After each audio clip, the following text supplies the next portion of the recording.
ሰላም ጤና ይስጥልን ተመልካቾቻችን እንደምንላችኋል። ከናሁ ቴሌቪዥን ለዕለተ ሰኞ ጥር 4 ቀን 2018 ዓ.ም የቀን ዜናዎች ወደ እናንተ የምናደርስበት ጊዜው አሁን ነው። ከዜናዎቹ ጋር ሀብታማ ያሌው ነኝ። አብራችሁን ቆዩ። ወደ ቀዳሚ ዜናችን እለፍ። በሀገሪቱ አጠቃላይ የዋጋ ግሽበት ቅናሽ ማሳየቱን የስታቲስቲክስ አገልግሎት አስታወቀ።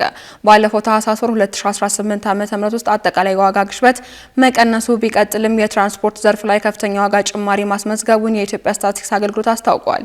የአገልግሎቱ የሸማቾች የዋጋ ኢንዴክስ ሪፖርት እንደሚያመላክተው ዓመታዊ አጠቃላይ ዋጋ ግሽበቱ ወደ 9.7 በመቶ ዝቅ ሲል ባለፈው ዓመት ተመሳሳይ ወቅት ጋር ከነበረው 17.0 በመቶ ከፍተኛ ቅናሽ የታየበት መሆኑ ተገልጿል። በወር ለወር ንጽጽር ሲታይ አጠቃላይ ግሽበቱ በ0.3 በመቶ ቅናሽ ያሳየ ሲሆን ካለፈው ዓመት ተመሳሳይ ወቅት ጋር ሲነጻጸር ግን በ0.8 በመቶ ብልጫ እንዳለው ተጠቁሟል። በሪፖርቱ መሰረት ከፍተኛ ዋጋ ግሽበት ከታየባቸው ዘርፎች ትራንስፖርት 17.6 በመቶ በመያዝ ቀዳሚ ሲሆን የተለያዩ እቃዎችና አገልግሎቶች ደግሞ 21.5 በመቶ እና የኮሙኒኬሽን አገልግሎት 13.9 በመቶ ተመዝግበዋል። ምግብ ነክ ያልሆኑ እቃዎች ዋጋ ግሽበት 9.6 በመቶ መመዝገቡን የገለጸው ሪፖርቱ ለዚህም በሆቴሎችና ምግብ ቤቶች 13.8 በመቶ፣ በቤት ውስጥ ቁሳቁሶች 12.5 በመቶ እንዲሁም በአልኮልና ትንባሆ 10.4 በመቶ ላይ የታዩ ዋጋ ጭማሪዎች ተጽዕኖ ማሳረፋቸው ተጠቁሟል። በሌላ በኩል የምግብና አልኮል ነክ ያልሆኑ መጠጦች ግሽበት 9 በመቶ ሆኖ ሲመዘገብ ይህም በአትክልት፣ ስጋ፣ ስኳር፣ ወተትና የወተት ተዋጽኦዎች እንዲሁም ዘይትና ቅባቶች ላይ የታየው የዋጋ ጭማሪ የሚያንጸባርቅ ቢሆንም የዳቦና የእህል ውጤቶች ዋጋ ግን ካለፈው ዋጋ ጋር ሲነጻጸር ምንም ለውጥ አለማሳየቱን ሪፖርቱ አመላክቷል። በሀገሪቱ የግል የመገናኛ ብዙሃን በሳተላይት ክፍያ ጫናና በፖለቲካዊ ጫናዎች ምክንያት እየተዘጉና ሰራተኞቻቸውን እየበተኑ መሆኑ ተገለጸ። በኢትዮጵያ የሚዲያ ነጻነት አሳሳቢ ደረጃ ላይ መሆኑን የተለያዩ ዓለም አቀፍ የሰብአዊ መብት ተሟጋቾችና የጥናት ሪፖርቶችም ይጠቁማሉ። በሀገሪቱ በ2010 መጀመሪያዎቹ ዓመታት የመገናኛ ብዙሃን የተበራከቱና ዘርፉም ልዩ ትኩረት የተሰጠበት ጊዜ ነበር። ይሁን እንጂ አሁን ላይ የመገናኛ ብዙሃን ከፍተኛ ጫና ውስጥ መግባታቸውና የዘርፉ ባለሙያዎችም ይገልጻሉ። በተለይም በሀገሪቱ የሚገኙ የግል መገናኛ ብዙሃን ተቋማት በፋይናንስና በነጻነት ተግዳሮት አጣብቂኝ ውስጥ መሆናቸው ተገልጿል። ከቅርብ ጊዜ ወዲህም በተፈጠረው የፋይናንስና የነጻነት ማጣት ተቋማቱ እየተዘጉ ባለሙያዎች ደግሞ ዘርፉን እየቀየሩ መሆናቸውን ሪፖርተር ዘግቧል። አብዛኞቹ የግል ሚዲያዎችን በመንግስት አካል ባልተገባ ጫና ምክንያት ትክክለኛ መረጃ ማጋራት እንዳልቻሉና በሚፈለገው መጠን መራመድ እንዳልቻሉ መግለጻቸውን ዘገባው አክሏል። በዚህም የመረጃ እጥረት እያጋጠማቸውና ጫና የተደረገባቸው ሚዲያዎች መቀጠል እያቃታቸው ለመዘጋት መገደዳቸውንም ተመላክተዋል። የኢትዮጵያ መገናኛ ብዙሃን ምክር ቤት በበኩሉ በፋይናንስ እጥረት ምክንያት ተዘግተው ሰራተኞችን በትነው ልንወጣ ነው እያሉ አቤቱታ ለምክር ቤቱ የሚያቀርቡ ሚዲያዎች መኖራቸውን ገልጸዋል። ከዚህም ባለፈ በሚሰሯቸው ፕሮግራሞችና የዜና ዘገባዎች በተለያዩ መልኩ ፖለቲካዊ ትርጓሜ የተሰጣቸው ከመንግስት በኩል የሚደርስ ጫና የግሉ ሚዲያ ፈተና መሆኑንም ለመታዘብ ተችሏል። ናሁ ቴሌቪዥንም በተለያዩ ጊዜያት ሙያዊ ስነ ምግባርን ባላጓደሉ ዘገባዎች ከመንግስታዊ ተቋማት እየተደወለ ዜናዎችን ከተለያዩ ስርጭት አማራጮች እንዲያወርድ ሲደረግ ቆይተዋል። በቅርቡም ናሁ መድረክ በሚል ጣቢያችን በጀመረው ነጻ የውይይት መድረክ ላይ አሳማኝ ያልሆኑ ትችቶች በመንግስታዊ ተቋማት እየደረሰ መሆኑን ለመታዘብ ችለናል። በግሉ የመገናኛ ብዙሃን ላይ የሚደርሰው መንግስታዊ ጫናዎች በሀገሪቱ የመገናኛ ብዙሃን ባለስልጣናት በኩል የሚመጡ መሆናቸው ደግሞ የሚዲያዎችን ፈተና ከባድ ማድረጉን የዘርፉ ባለሙያዎች ያነሳሉ። በሀገሪቱ በተለያዩ ምክንያቶች ከሳተላይት ስርጭት ከወረዱ የቴሌቪዥን ጣቢያዎች መካከል ኢሳት፣ የኛ ቲቪ፣ ብስራት ቲቪ፣ አሃዱ ቲቪ፣ ናሁ ቴሌቪዥን፣ ቲቪ9፣ አሻም ቲቪ በጥቂቱ ይጠቀሳሉ። በተለያዩ ምክንያቱም ህትመታቸውን ካቋረጡ መገናኛ ብዙሃን መካከል አዲስ ማለዳ፣ ኢትዮጵስ ጋዜጣ፣ አዲስ አድማስ፣ ጉለሌ ፖስት በጥቂቱ በማሳየነት መቅረብ የሚችሉ ናቸው። በሀገሪቱ የሚዲያ ዘርፍ ላይ በሚደራረቡ ጫናዎች በርካታ የግል መገናኛ ብዙሃን ሰራተኞቻቸውንም እስከ መበተን መድረሳቸውን ለመታዘብ ተችሏል። የቀድሞ የኦሮሞ ፌዴራሊስት ኮንግረስ ፓርቲ ኦፌኮ ማዕከላዊ ኮሚቴ አባል ፌዴራል ዲሞክራሲያዊ ፓርቲ የተሰኘ አዲስ የፖለቲካ ድርጅት መመስረታቸው ተሰማ።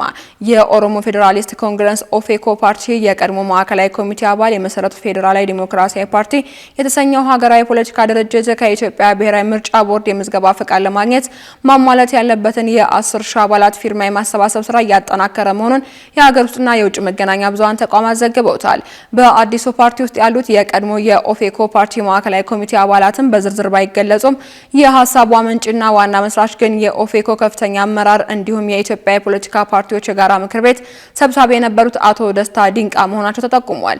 የምዝገባ ፍቃድ ለማግኘትም በ7 ክልሎች ፊርማ ማሰባሰብ እንደሚያስፈልግ፣ ነገር ግን ሁሉም ክልሎች ለማዳረስ የገንዘብና የጸጥታ ችግር ፈታኝ ሆኖብናል ያሉት መስራቾቹ ፓርቲውን ለመመስረት እንቅስቃሴ የተጀመረው በኦፌኮ ፓርቲ በኃላፊነት ላይ በነበሩት ወቅት እንደሆነም ተገልጿል።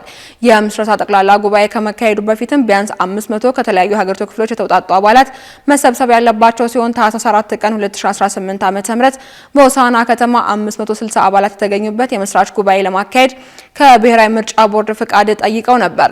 ሆኖም የምስረታ ውይይት እንዲፈቀድ በሚል ለብሔራዊ ምርጫ ቦርድ የገባው ፍቃድን የሚመለከት ደብዳቤ ግልጽነት የጎደለው በመሆኑ ከቦርዱ አስተካክሉ የሚል ምላሽ እንደተሰጣቸውና ጉባኤውም ሳይካሄድ መቅረቱን ተናግረዋል።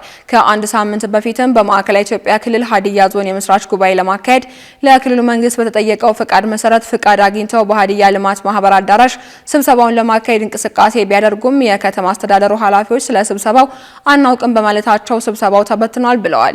የኦፌኮ ፓርቲ ከፍተኛ አመራርና የፖለቲካ ፓርቲዎች የጋራ ምክር ቤት ሰብሳቢ የነበሩት አቶ ደስታ ዲንቃ በፓርቲ ውስጥ ተፈጠረ የተባለውን ሰፊ ሀሳብ ልዩነት ተከትሎ ከአንድ ወር በፊት ከኦፌኮ መልቀቃቸው ይታወሳል። ካሽጎ በየትኛውም ዓለም ሆነው በማንኛውም ሰዓት ለወገኑ የሚደርሱበት ፈጣን የገንዘብ መላኪያ ተከፈተሎ። ማስተርና ቪዛ ካርዶን በመጠቀም ከ5 እስከ 20 ዶላር የሚልኩበት አዲስ የገንዘብ መላኪያ መንገድ። ካሽጎን ለየት የሚያደርገው የትኛውም የገንዘብ ዝውውር በፍጥነት አገልግሎት ከመስጠቱም ባሻገር ለማንኛውም አገልግሎት ምንም አይነት ክፍያ አለመጠየቁ ነው። በሀገራችን ታሪክ ገንዘብን ከውጪ ወደ ሀገር ቤት በማስተላለፍ በመተግበሪያ መልክ አገልግሎት መስጠት የጀመረው የመጀመሪያው ሀገር በቀል የገንዘብ መላኪያ ዘዴ ካሽጎ ከ4500 በላይ ባሉ የባንክ ቅርንጫፎች አገልግሎት እየሰጠ ይገኛል። ገንዘቦን በሰኮንዶች ልዩነት ውስጥ ይፈልጉ በአካውንቶ ወይንም በእጆ ቆጥረው የሚወስዱበት ልዩ ዘዴ። በቅርቡ ሁሉንም ኢትዮጵያዊ ባለቤት ለማድረግ ጉዞ የጀመረው ካሽጎ ዛሬውኑ መተግበሪያውን በስልኮ ላይ በመጫን የአገልግሎቱ ተጠቃሚ ሆኑ። ፍጥነት መለያችን፣ ኢትዮጵያን መክፈቻችን፣ ካሽጎ ነው መላኪያችን። ካሽጎ የአዲሱ ትውልድ ብራንድ። ወደ ውጭ ዜናዎች እናልፋለን። ዓለም አቀፉ የወንጀለኞች ፍርድ ቤት ማይናማር አናሳ ጎሳዎች ላይ የዘር ማጥፋት ወንጀል ፈጽማለች በሚል ክስ ሊመሰረት መሆኑ ተገለጸ። የተባበሩት መንግስታት ድርጅት ከፍተኛ ፍርድ ቤት ማይናማር በአብዛኛው ሙስሊም የሮሃንጊ አናሳ ጎሳዎች ላይ የዘር ማጥፋት ወንጀል ፈጽማለች በማለት ክስ ሊመሰረት መሆኑን አስታውቋል። የዓለም አቀፉ ፍርድ ቤት ICJ በዛሬው ዕለትም ከ10 ዓመታት በላይ ሙሉ በሙሉ የሚቀርበው የዘር ማጥፋት ክስ ሪፖርት ይፋ ያደርጋል ተብሏል። ይህ ሪፖርትም ከማይናማር ባሻገር ደቡብ አፍሪካ በጋዛ ላይ ባካሄደችው የዘር ማጥፋት ጦርነት ላይ ያቀረበችውን አቤቱታ ውጤታማ ሊያደርገው ይችላል ተብሏል። በተጨማሪም በ2019 ጋምቢያ 750 ሺህ ሮሃንጋውያኖችን ከመኖሪያ ቤታቸው ማፈናቀሉንና ወደ ባንግላዴሽ እንዲገቡ ያስገደደው ጥቃት አድርሷል በሚልም ICJ ላይ ክስ መስርቶ ነበር። ስደተኞቹ የጅምላ ግድያ፣ አስገድዶ መድፈርና የእሳት ቃጠሎ ጥቃቶችም ደርሶባቸዋል ነው የተባለው። በወቅቱ የተባበሩት መንግስታት ድርጅት አጣሪ ቡድንም የ2017 ጥቃት የዘር ማጥፋት ድርጊቶችን ያካተተ ነበር ሲልም ድምዳሜ ላይ ደርሷል ነው የተባለው። ነገር ግን በማይናማር የሚገኙ ባለስልጣናት ወታደራዊ ጥቃቱ የሮሃንጌ ታጣቂ ቡድኖችን ለፈጸሙት ጥቃት ምላሽ ለመስጠት ህጋዊ የጸረ ሽብር ዘመቻ ነው ሲሉም ሪፖርቱን ውድቅ አድርገውታል። ጉዳዩ ዘር ማጥፋት እንዴት እንደሚገልጽና እንዴት እንደሚረጋገጥ እንዲሁም ጥሰቶች እንዴት እንደሚታረሙ ወሳኝ ቅድመ ሁኔታዎችን ያስቀምጣል ሲሉ የመንግስታቱ ድርጅት የማይናማር ገለልተኛ የምርመራ ኮሚቴ ኃላፊ ለሮይተርስ የዜና ወኪል ተናግረዋል። በመጨረሻም ኢራን በውስጥ ጉዳዮቿ ላይ አሜሪካ ጣልቃ ከገባች አጸፋ እንደምትሰጥ አስታወቀች። በኢራን በመቶዎች የሚቆጠሩ ተቃዋሚዎች ለተቃውሞ አደባባይ መውጣታቸውን ተከትሎ አሜሪካ ጥቃት ካደረሰች አጸፋ እንደምትሰጥ አስጠንቅቃለች። የቢቢሲ ምንጮችና የመብት ተሟጋቾች እንደዘገቡት አሜሪካ በኢራን የውስጥ ጉዳይ ጣልቃ መግባቷ ተቀባይነት የለውም ብለዋል። የቴህራን ምንጮች እሁድ ዕለት እዚያ ያሉ ነገሮች እጅግ ከባድና ውስብስብ እንዲሁም መጥፎ ናቸውም ብለዋል። ምንጮቹ አክለውም በርካታ ተቃዋሚዎች ተገለዋል፣ ተቃዋሚዎች ላይም በቀጥታ ጥይት የተተኮሰ ነበር፣ አካባቢው የጦር ቀጠና መስሏል፣ መንገዶች በደም ተሞልተዋል፣ እንዲሁም አስክሬኖች በጭነት መኪና ወደ ሌላ ቦታ እየተወሰዱ መሆኑን ገልጸዋል። ቢቢሲ በቴህራን አቅራቢያ በሚገኘው የሬሳ ማቆያ ክፍል ውስጥ ወደ 180 የሚጠጉ የአስክሬን ሳጥኖች ተመልክቻለሁ ሲልም በዘገባው አስፍሯል። መቀመጫውን አሜሪካ ያደረገው የሰብአዊ መብት ተሟጋቾች የዜና አገልግሎት በኢራን 495 ተቃዋሚዎችና 48 የጸጥታ አባላት መሞታቸውን ማረጋግጫለሁ ብለዋል። በሁለት ወር ጊዜ ውስጥም ሌሎች 10600 ሰዎች በቁጥጥር ስር መዋላቸውን ኤጀንሲው ገልጿል። የኢራን ጦር ጦር ኃይል በበኩሉ የሳይበር መሳሪያ መጠቀም ወይንም ተጨማሪ ማዕቀብ እንዲጥል እንደሚችልም ለዎል ስትሪት ጆርናል ተናግሯል። የኢራን ፓርላማ አፈ ጉባኤ አሜሪካ ጥቃት ከደረሰ እስራኤልና የአሜሪካ ወታደራዊ እንዲሁም የመርከብ ማዕከላት ህጋዊ ኢላማ ይሆናሉ ሲሉ አስጠንቅቀዋል። በከፍተኛ የዋጋ ንረት ምክንያት የተጀመረው ተቃውሞ የኢራን ጠቅላይ መሪ አያቶላ ካሚኒን የቄስ አገዛዝ እንዲያበቃ እየጠየቁ ይገኛሉ። ካሚኒ አክለውም ትራምፕን ማስደሰት የሚሹ ተቃዋሚዎችን የአጥፊዎች ስብስብ ናቸው ሲሉም ተችተዋል። ዩናይትድ ስቴትስ በተቃዋሚዎች ግድያ ምክንያት በኢራን ውስጥ ጣልቃ እንደምትገባም ዝታለች።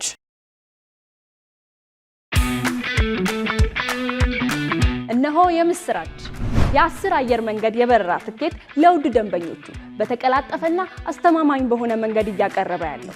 በዚህም በደንበኞቹ የተመሰገነው ጉዞጎ አሁን ደግሞ ተደራሽነቱን በማስፋት ተጨማሪ ባንኮችን በማካተት ለውድ ደንበኞቹ የበለጠ አስተማማኝ ለመሆን ችሏል።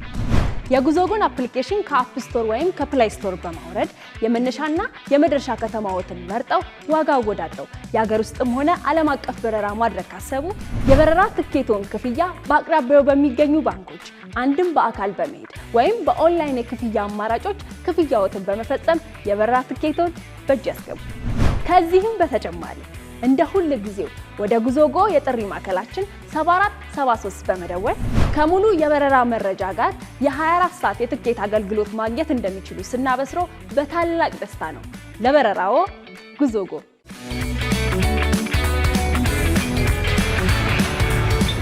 ተመልካቾቻችን ከናሁ ቴሌቪዥን ለዕለቱ ያዝንላችሁ የቀን ዜናዎች እስካሁኖቹ ነበሩ። ዜናዎቹ ወደ እናንተ እያደረስኩ አብሬያችሁ ቆየሁት። ሀብታማ እያሌው ነበርኩኝ። ሰናይ ቀን።